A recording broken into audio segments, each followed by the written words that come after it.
I thought I'd bring this because I think there's an open market whether I'd shed a tear, so I thought I'd come prepared. So as much as I've prepared for this, probably the last couple of months, but obviously in the last 24 hours, obviously I'm here to tell you that this Friday night will be the last game for the footy club. So as much as I prepared for it, doesn't, not only this standing up in front of you guys, but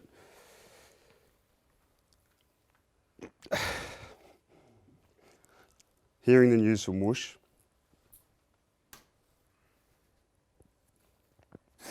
I went earlier than I thought I would. Yeah, it doesn't, until you hear it, it doesn't make it any easier. So I guess a lot of people probably, just to put it in perspective, would probably think I'd be angry and bitter. I know, probably Agent did last night and yesterday, so you should do. But no, in all honesty, like I'm not. I'm sad and disappointed because I love the game and I love being here.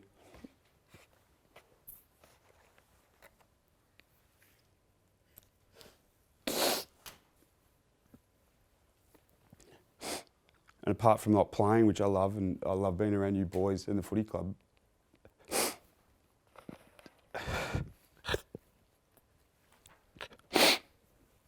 but as I said, I'm not bitter and angry because I know the brutality of football and the reality of it and the industry we live in. And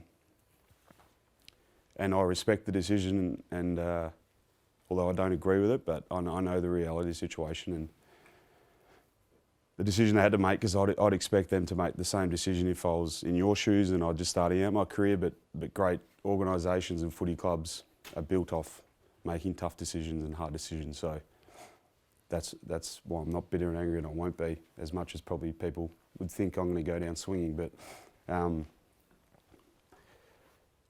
I think thinking about what I was going to say though, my mind obviously wandered 1,000 different ways, but I think it's easy for footy clubs to turn young men into better footballers, but the true reflection of a great footy club and organisation is that each one of us walk out of here a better person, and that's what I'm doing, and that's a reflection of the people that are involved with the footy club, and this one in particular. From the moment I walked in, from being challenged by you guys, the coaches, learning different things of each one of you, even though I'd never admit it, but at the time, but learning and making me a better person. But I know, so I thank you, everyone here and everyone that's been involved in my 6 years here, because I'll walk away on Saturday night a better person. And as I said, that's the most important thing, apart from football, and as significant we think it is, but as long as everyone walks away, the footy club and the coaches have done their job. So the one thing I'll leave you with, and I think you all know what I stand for as a player, what I believe in, but anything significant in life, any great achievement is earned, it's not given. And it's through hard work and blood, sweat and tears, and through sacrifice for the greater good of the team. And it's been pretty clear that all I ever wanted to do was achieve team success, which I failed at. But I don't have any regrets, because I didn't, although it doesn't feel right, because I still feel like I've still got more to give, and so it's against my nature, because I haven't left any stone unturned. I've given everything I got. So, and that ties in with my belief that it's built through just hard work.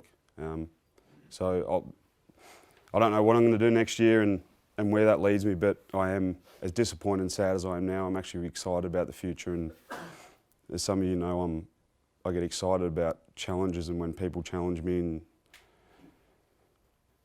and I am truly excited about that as much as I am sad and disappointed. So I'll sit back and watch with great interest,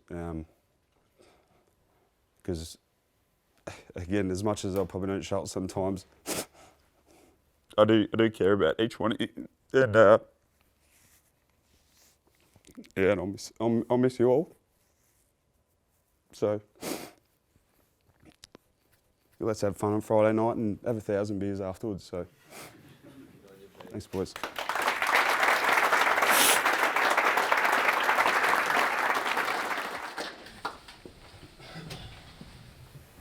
I might cry too.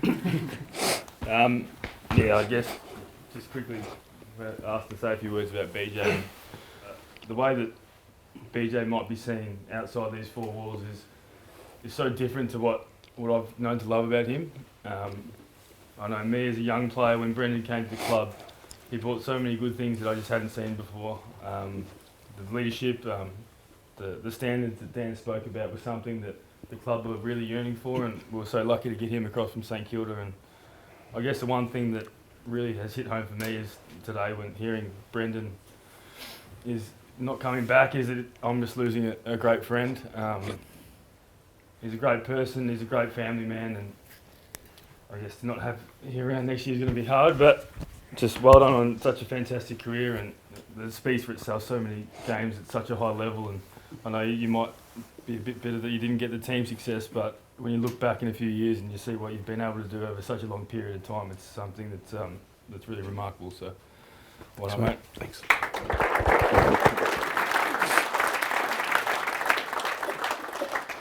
Just reaffirming what Hurl said, I remember BJ came to the club and he was one of the best players in the comp, and we're really excited for you to come, mate.